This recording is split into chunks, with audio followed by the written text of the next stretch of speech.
Y a-t-il de la friture sur la ligne, comme on dit, entre l'Élysée et Matignon? La première ministre Elisabeth Borne fait entendre sa différence, en tout cas avec Emmanuel Macron, en appelant, selon le journal Le Monde, à ne pas, je cite, brusquer les choses avec les syndicats et à respecter une période de convalescence dans le pays avec cette crise des retraites. L'Élysée lui fait répondre que le cap est fixé par le président de la République et qu'il l'a bel et bien fixé. Jacques Serret avec nous. Bonjour Jacques. Bonjour.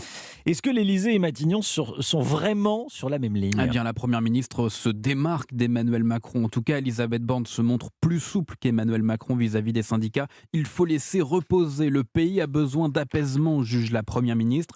Et il ne faut pas que les syndicats sortent humiliés de cette séquence, explique au passage l'hôte de Matignon. Cela alors qu'il y a 2 jours à peine, l'entourage d'Emmanuel Macron s'en prenait une nouvelle fois à ces mêmes syndicats, et notamment la CFDT, accusée de ne pas avoir proposé de projet alternatif à la réforme des retraites. Quant à la mission que lui a confiée le président d'élargir la majorité, Elisabeth Borne estime, je cite, qu'avant d'aller chercher des alliés pour voter les textes, c'est important que l'on dise où l'on veut aller.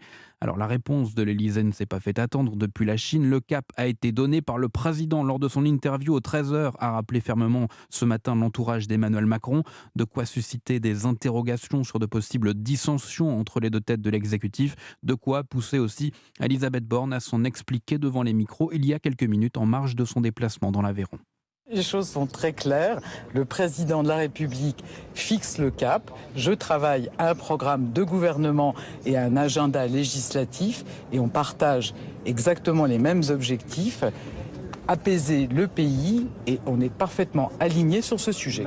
Comme s'il s'agissait désormais pour Elisabeth Borne d'éteindre ce début d'incendie. Merci beaucoup Jacques Serret. Ça ressemble au "Je décide, il exécute" de 2004. C'était Jacques Chirac qui parlait de Nicolas Sarkozy.